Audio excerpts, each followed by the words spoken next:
Yashodanandana Rajajanarangana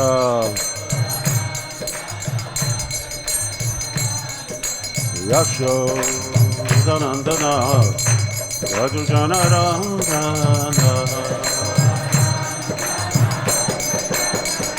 Yamunatira Vanachari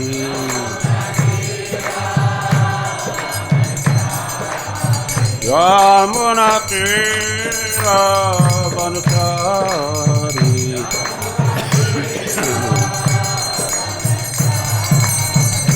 Jaya Radha Madhava Kunja Vihari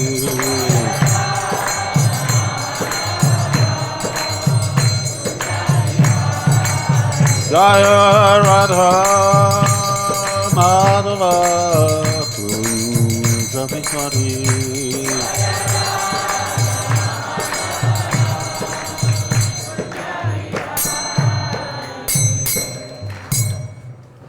Jaya Mushnapad Paramhamsakar Vikacharya Astavtara Satasi Śrīmad-Bhāgavatam Bhaktivedanta Goswami Maharaj Srila Prabhupada Ki Jai Ananta Koti Vaishnava Vrinda Ki Jai Namacharya Shridas Thakur Ki Jai Shrirup Sanatam Bhatt Raghunath Shri Jiva Gopala Dasa Raghunath Sad Goswami Prabhu Ki Jai Nitai Gaura Premanandi Jai Shri Shri Panchatattva Ki Jai Jai Shri Shri Radha Maharavasta Sakhi Vrinda Ki Jai Shri Nishingadeva Ki Jai Jai Nitai Gaur Premanandi Hari Hari Hari Hari Bol Jai Srila Prabhupada Ki Jai.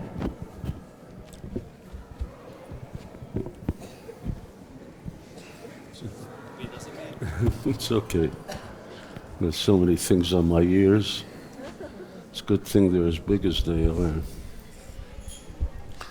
Om Namo Bhagavate Vasudevaya. Om Namo Bhagavate Vasudevaya. Om Namo Bhagavate Vasudevaya. Om Namo Bhagavate Vasudevaya.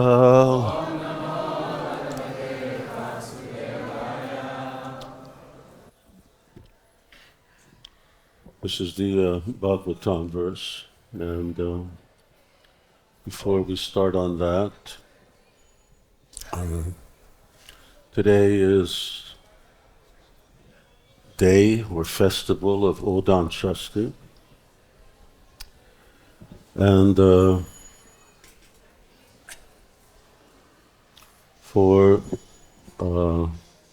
devotees who are familiar with United Kingdom, London, and so on, they know that this is the day that Radharanda and Ishvara were installed in 1969. 54 years. Long time ago. Who knows the story of their installation? That's all. Hare Krishna. Then I'll tell it briefly, and so I still have time for a bit of class. It's written at length at Prabhupada Lilamrita, Tamal Krishna Maharaj wrote of it. It's 1969, Srila Prabhupada came and he stayed for quite some months at John Lennon's place, Tittenhurst Park, in north of London. Who knows who John Lennon is? Okay, more people who know who Radharanda Ishvara is.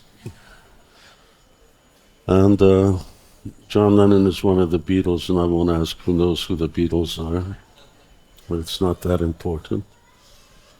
Srila Prabhupada had wanted to open a temple in London. London was a strategically important place, not the most important city in the world, but next to the most important city in the world, New York.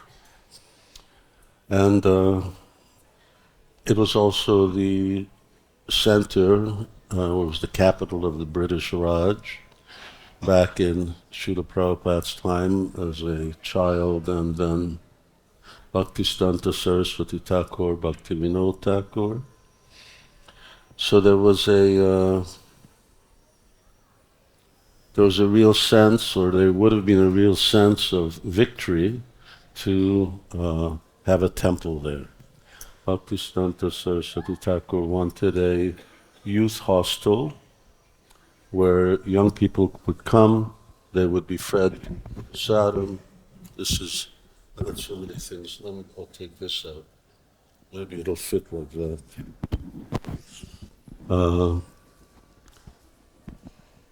Thank you. And he wanted, youth to come and be fed prasadam, have free board, and in that way make them into devotees. Devotees had already procured, by the help of George Harrison, another Beatle who was the most Krishna conscious and favorable Beatle, who Srila Prabhupada had met on multiple occasions. In fact, when Prabhupada was in Vrindavan 1977, when he was leaving the world, he took off one of his rings and he said, "Send this to George." So Prabhupada had a lot of affection for him. George Harrison, Hari's son. So he's already the son of Hari. That's what. And that was in Bury Place, near the museum. And, that was the place which devotees had gotten.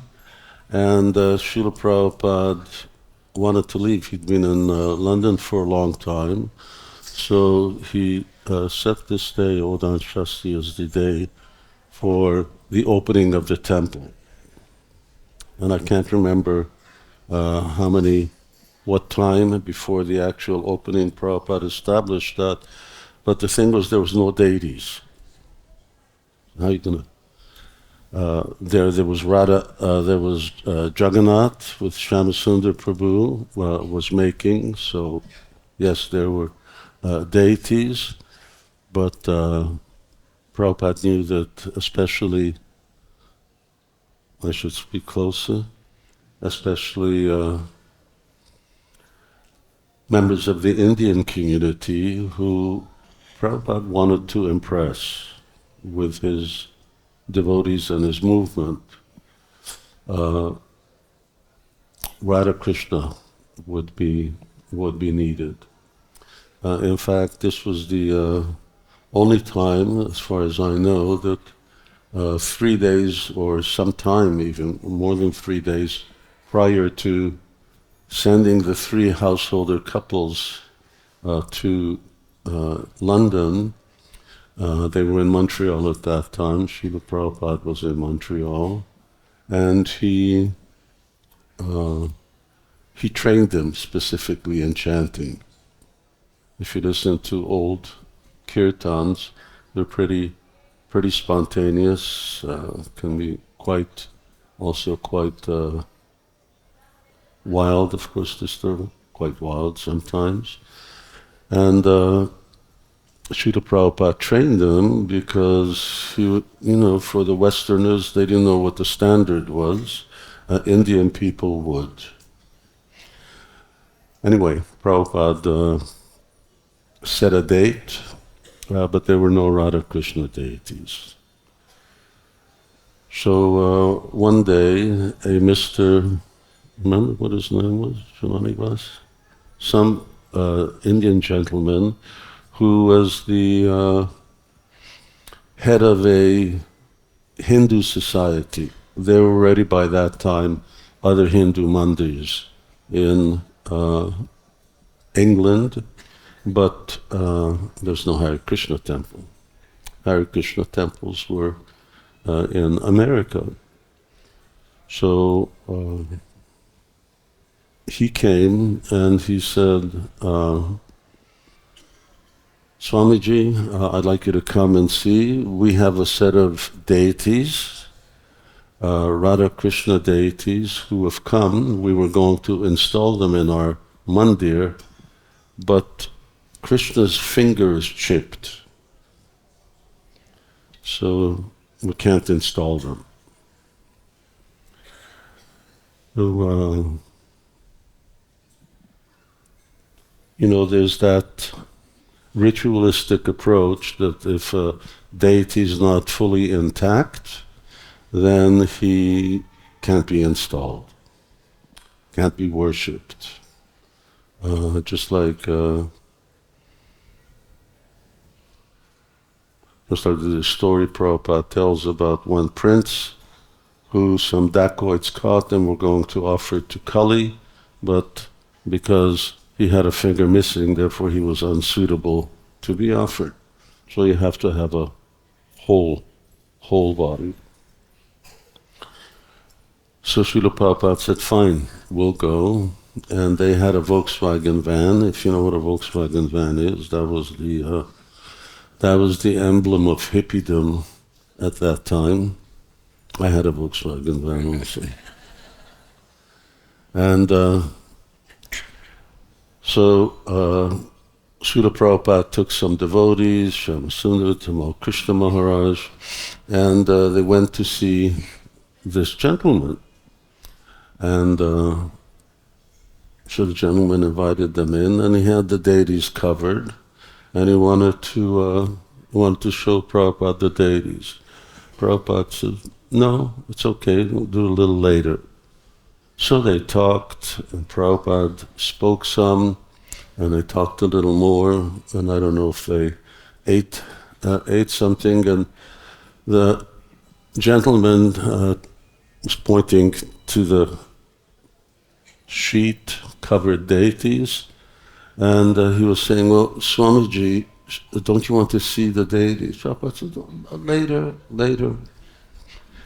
So at a certain point, Prabhupada said, all right, let's see the deities. So devotees went over, took off the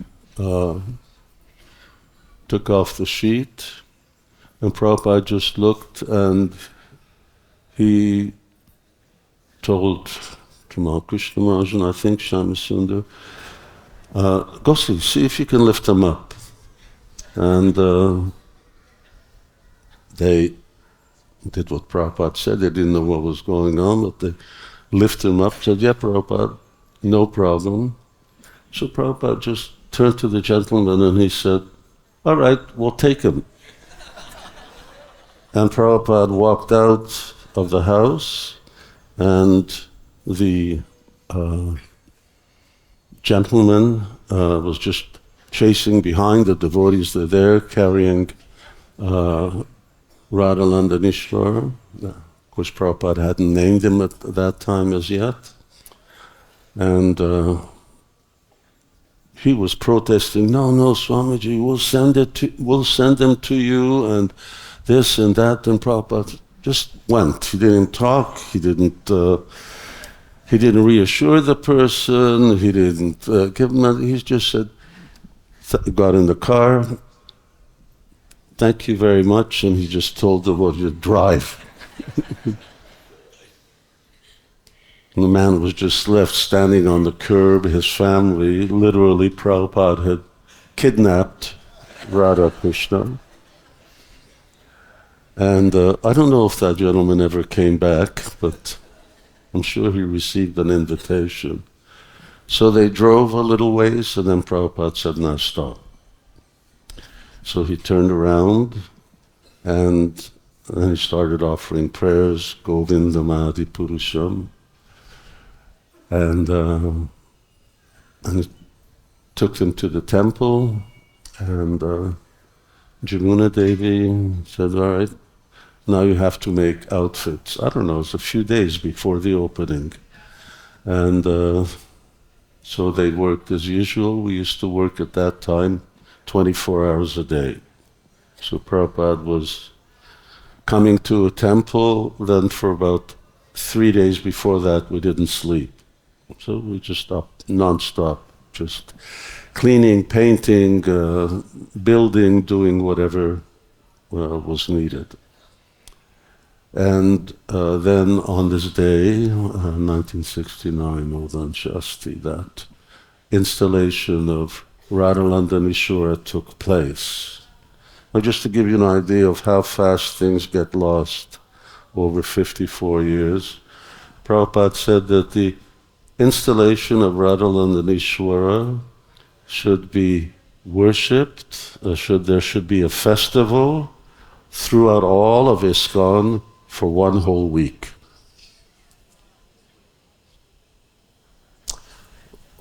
So Srila Prabhupada considered them very special. He said that Nandanishwara's face is just like Krishna's face, a very sweet young boy. So that was a real historic event. Srila Prabhupada worked like this. He saw Krishna had come. They didn't have Radha Krishna deities. Now Krishna had come. A little check on the finger, just go back to Krishna's perfect. There's no imperfection in Krishna. And when you worship with devotion, then or carry what they lack and keep Yoga-kṣema-bhāmyaham. We're not translating. Well, no. Okay. Yoga-kṣema-bhāmyaham. And to this day, they're there, very, very central location, Soho Street. Of course, they were moved from Bury Place. I purchased a building in Soho Street, and that building is still there. It's as far as the wall is from Oxford Street, which is the busiest street in the world, shopping street, and very, very fantastic location. So devotees, when you're traveling, you should always try and stop in London and see them. They're very, very lovely, very beautiful. Jai Shri Shri Radhalandanishwara ki jai. And of course he named them Radhalandanishwara. They are the controllers of London. It is an amazing place to live, that temple. There are accommodations, both for ladies and men, but it's probably the next thing to living in a prison. Not the building or anything, but it's such a rowdy area that, maybe I mentioned that the last time. I've seen people killed outside and drunks banging on the door, trying to get in, its windows being broken. But it's a very high-class place now. That's high class. And that's the entertainment district, restaurant district. Okay, let's chant this verse a couple of times. This is from Uddhava and Vidura meeting in Vrindavan. This meeting takes place in Vrindavan Vidura is also going north, and Uddhava is also going north. Krishna had told Uddhava to go to Badrika ashram, and he told him to preach to the residents of Badrika ashram, and preach to people on the way. Specifically, you'll find those teachings that he wanted to pass on in the 11th canto of Śrīmad-Bhāgavatam. Very, very wonderful, very extensive. I think if you look, you'll see that Uddhava is mentioned in 3rd canto, 10th canto, 11th canto.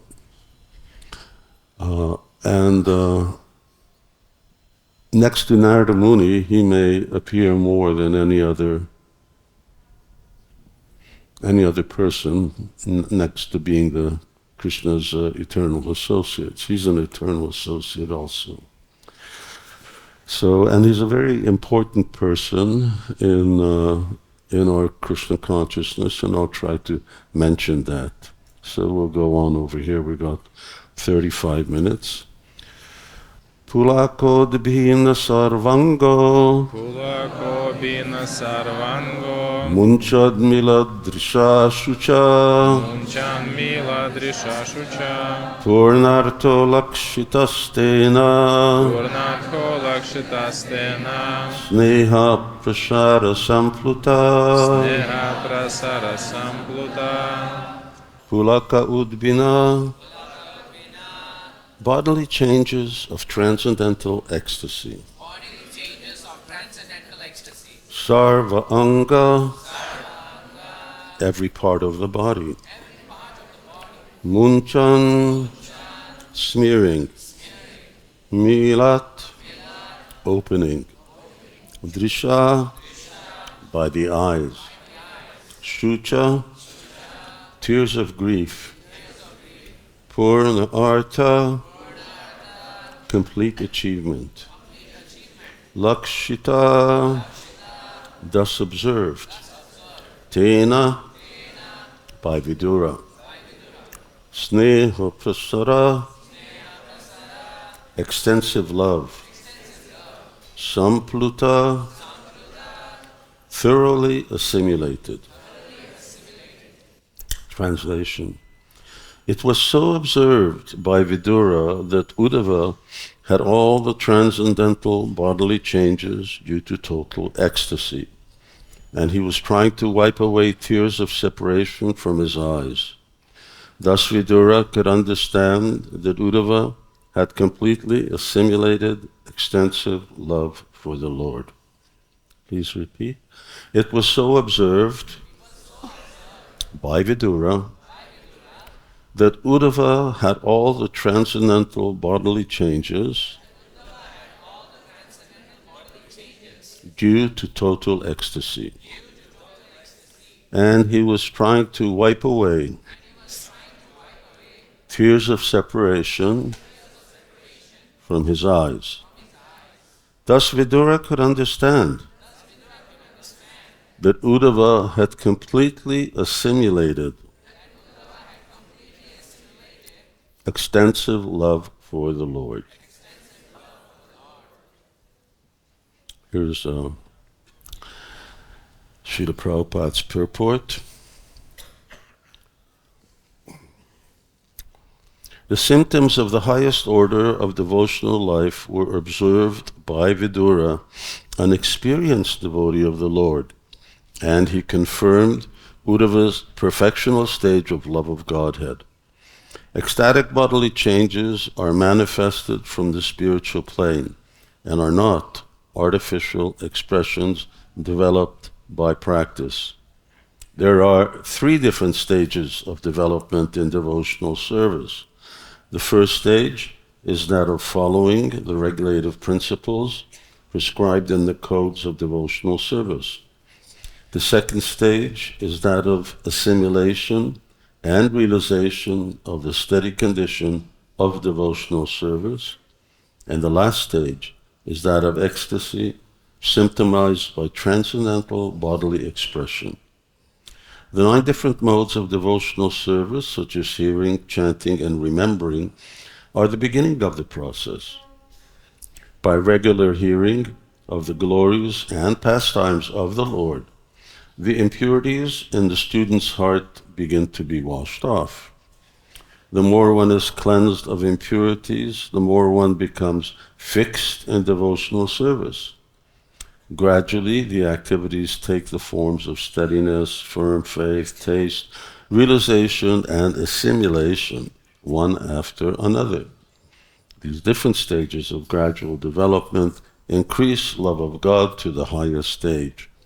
And in the highest stage, there are still more symptoms such as affection, anger, and attachment, gradually rising in exceptional cases to the Mahabhava stage, which is generally not possible for the living entities.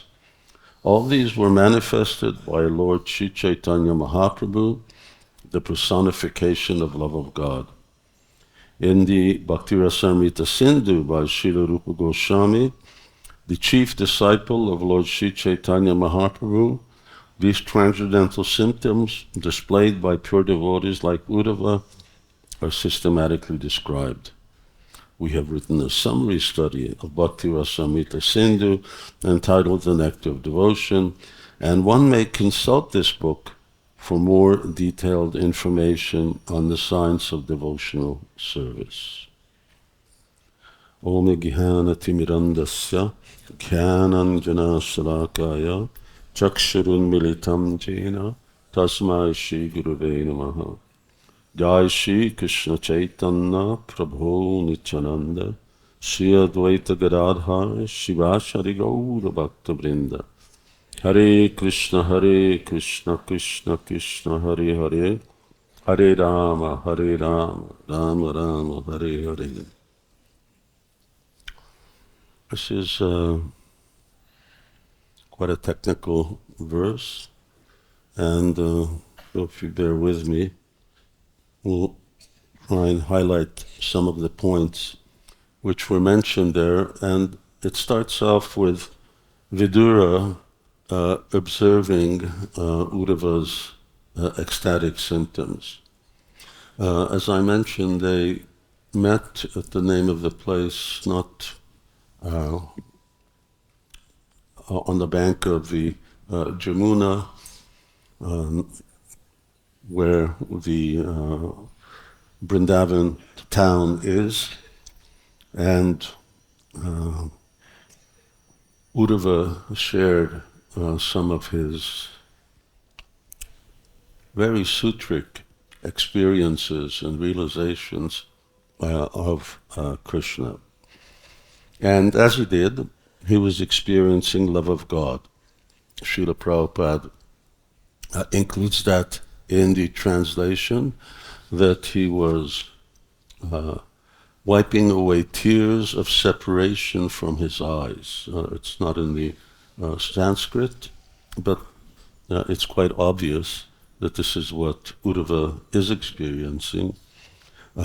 He's already, when you read the 11th canto, it's a very heart-wrenching scene when Uddhava wants to go with Krishna. He knows Krishna is going to leave the planet.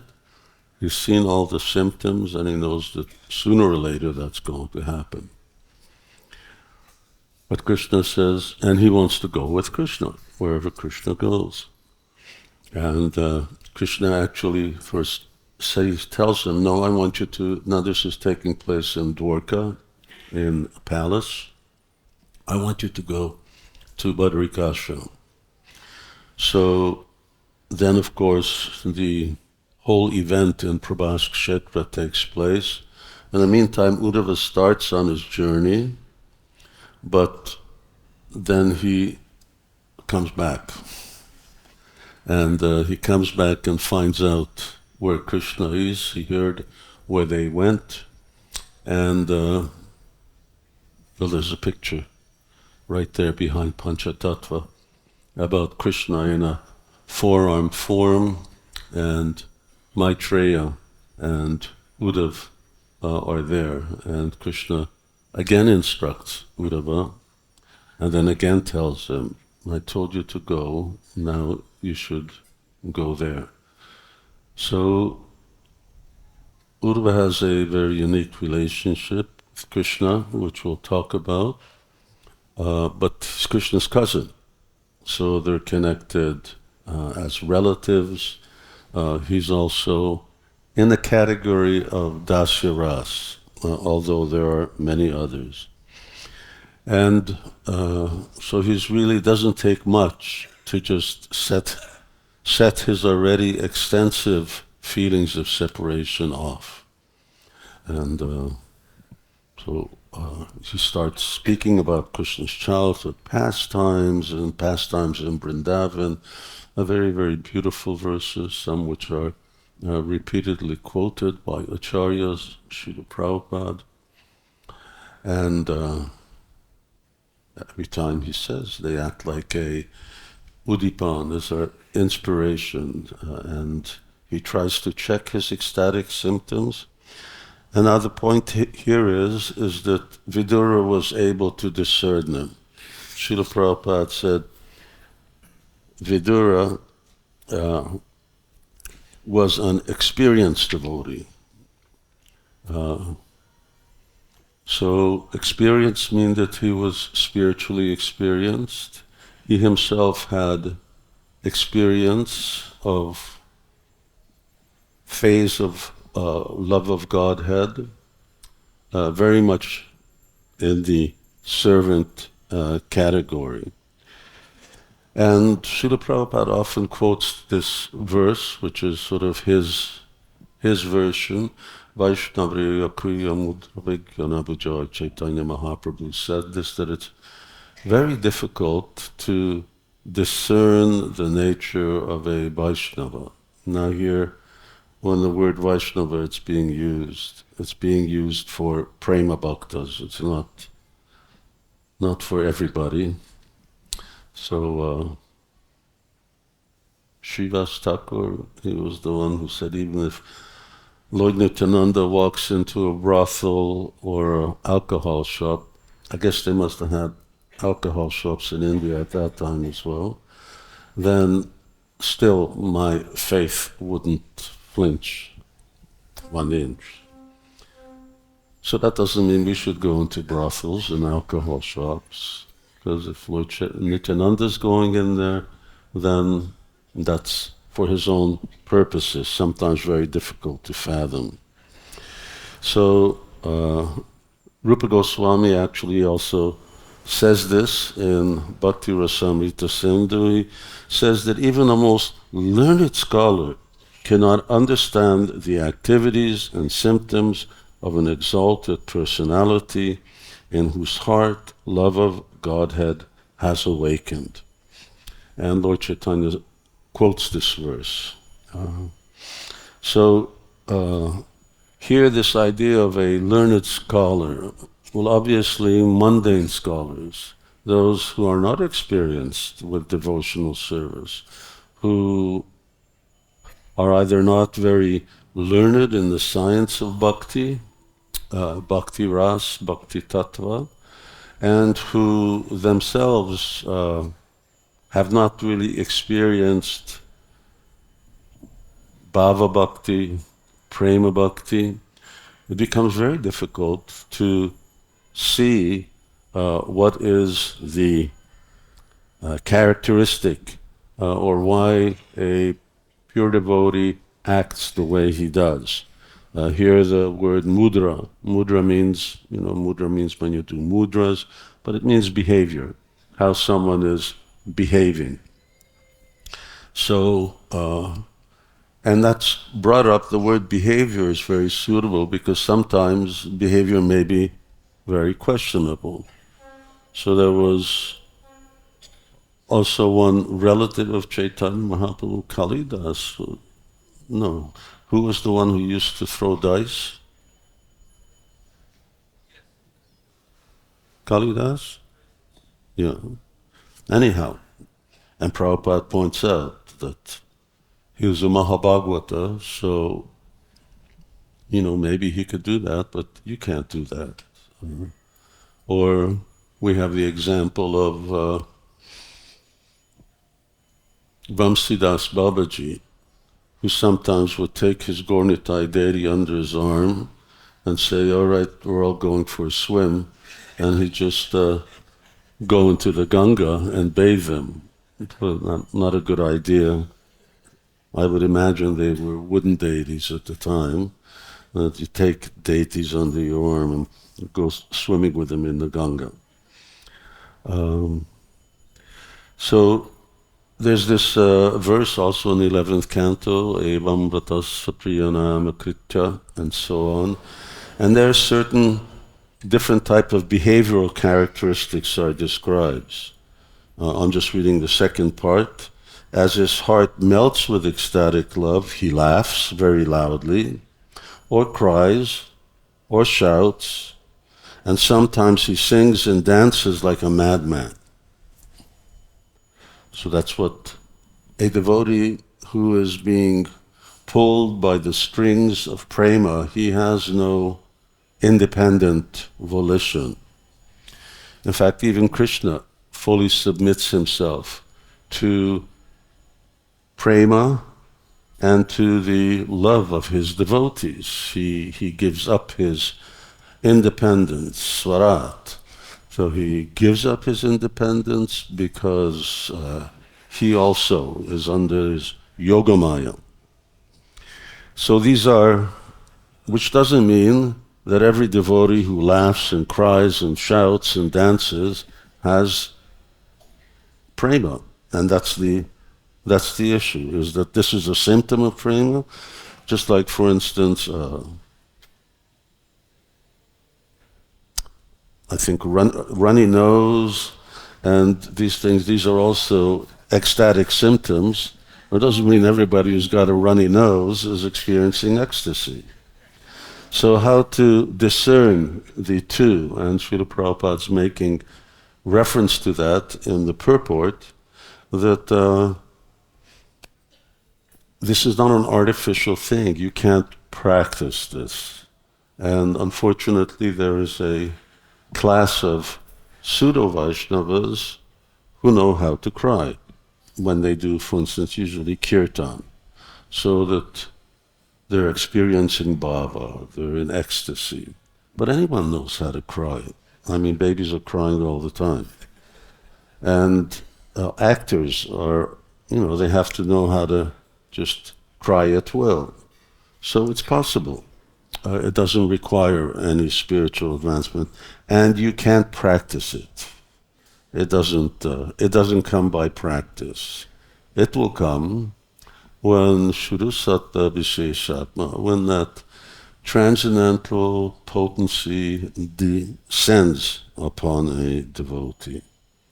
There's a very interesting example that Vishwanath Chakravarti Thakur gives, and he says that actually a devotee who has prema, he doesn't know why he's dancing and chanting. He doesn't experience his happiness or his distress. In other words, he doesn't recognize it for what it is. For instance, you know that ecstatic symptom of separation has an extraordinary sorrow attributed to it, and externally it does look like sorrow, like they're crying, but actually internally it's a greater bliss than meeting with Krishna. And secretly, Sanatana Goswami explains, secretly devotees actually crave that separation. They want to be separated because they're experiencing something even greater. So it's a difficult thing. And what do devotees look for? Well, they really look for two things: how a devotee's suffering is destroyed, and how a devotee is tasting, relishing happiness. Now that's kleshagni shubhadha. These are the two symptoms of sadhana bhakti. But they're also the symptoms of prema bhakti.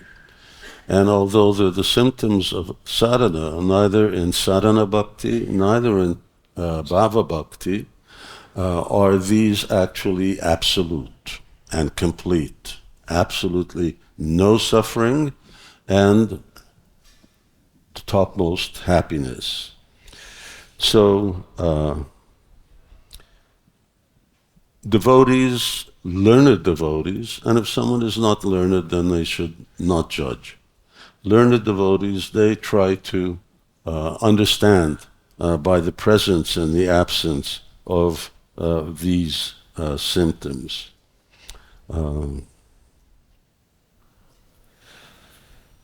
Aside from that, there's another thing that makes it very difficult to recognize the position of an advanced devotee, and that is that devotees are meant to be hiding their spiritual advancement, their spiritual development. Narottam Das Thakur's Apanabhajanakata Nakahibo Yato Tata. He says, you shouldn't talk about your bhajan to anybody. It should be your own internal business. Otherwise, if you make a public show, some people will criticize, some people will get angry. So, and also Bhagavatam says a similar thing.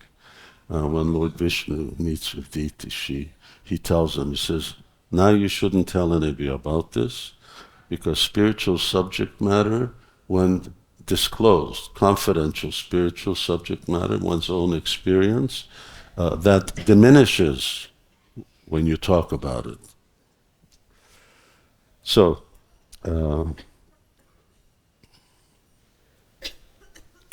however, Vidura was experienced enough, learned enough. After all, he was Yamaraj. So Yamaraj is what's called an ashrita bhakta. He's a devotee who is an empowered demigod, who has a service to Krishna, and he's exceptionally also among demigods, very, very advanced. So what were the symptoms that he saw?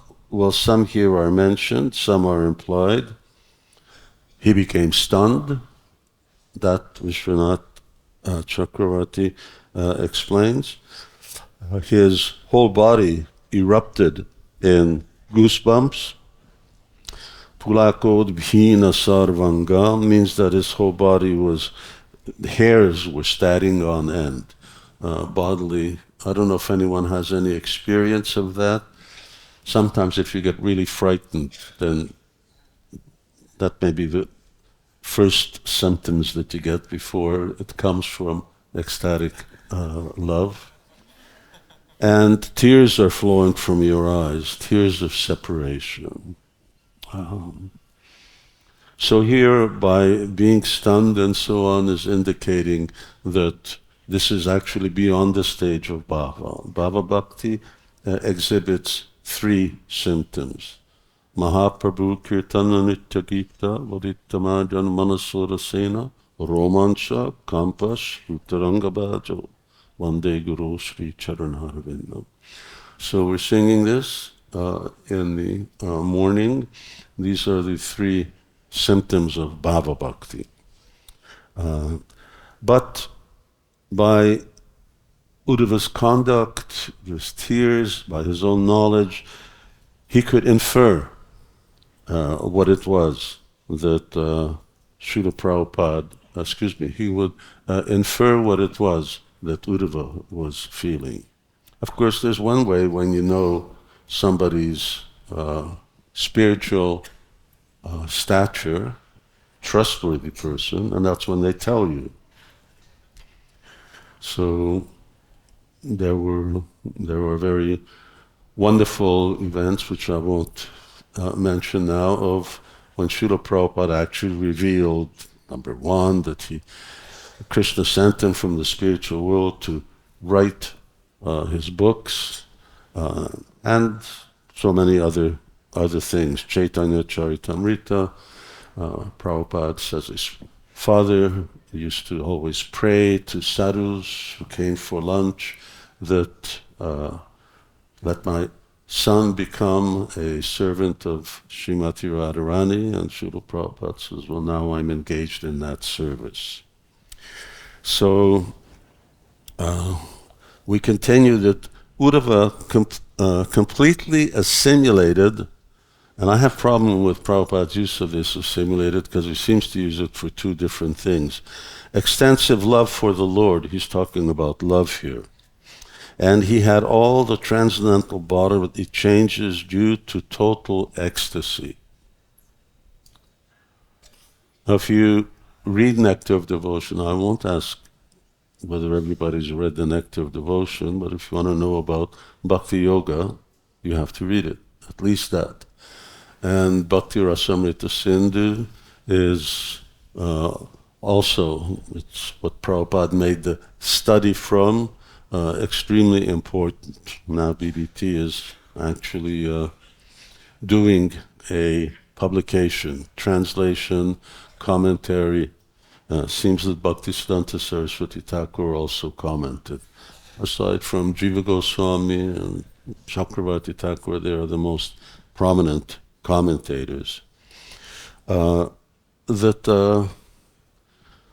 it's said here that extensive love for the Lord and total ecstasy, symptoms of the highest order of devotional love, the perfectional stage of love of Godhead, it does not mean that Uddhava is on the topmost platform of love of Godhead, or that he experienced everything. But love of Godhead is the topmost platform. It is the sadhya. So you've got a goal, and you've got a process for getting there. There's two kinds of devotees. So you've got sadhakas, and you've got siddhas. That's all. So prema is siddha. Even if one comes to the stage of ecstatic love of God, then it's still not siddha. That's why a bhava bhakta is also the topmost level of sadhaka. There's still a sadhaka. At the lowest level, which we could mark as being nishtha, or if you want to be very generous, it can be like bhajana kriya, but that is the topmost level. So this siddha is not such an easy thing. So Prabhupada's using this word in a very generic sense, that it's highest. It's highest because prema is highest. But if we get around to it, prema has various different stages, and there are devotees who have achieved that highest. Indra, he has a type of love for the Lord. This is the hierarchy that is the first volume of Śrīmad-Bhāgavatam. Indra, more advanced is Lord Brahma, more advanced is Lord Shiva, more advanced is Vaikuntha Vasis, especially Lakshmi Devi, more advanced is Prahlad Maharaj, more advanced is Hanuman, more advanced is Pandavas, amongst the Pandavas Yudhishthira Maharaj, more advanced are the Yadus, and amongst the Yadus Uddhava. And after Uddhava come the Brijbasis. So this is why Uddhava is a very important example for us, because we're here and we're also wanting to cultivate Braja Bhakti. So who did Krishna send to do that? He sent a devotee who was already on the highest platform of devotional service. Now Uddhava wasn't going to become a gopi or a cowherd boy, but Krishna wanted him to see what the highest is and to appreciate and understand. Uddhava is always Uddhava. He's not going to change. He's in the bhav of a servant. But nonetheless, Krishna wanted him and he came to Vrindavan, stayed in Vrindavan for some months, spoke about Krishna, and he observed. First thing he saw was Nanda Maharaj and Mother Yashoda, seeing their ecstatic symptoms. It's just like Narada Muni. We know that Narada Muni is the ultimate authority in devotional service. I mean, you can practically every chapter of the Bhagavatam he appears. And it's not just the Bhagavatam, the Puranas, he's everywhere. And nonetheless, Uddhava, although he understands and he knows the mood of the residents of Vrindavan, but he doesn't have it. He just shares it by association, but he is also in the mood of a servant. That's also his siddha. Well, we're not going to get as far as I plan to get here, but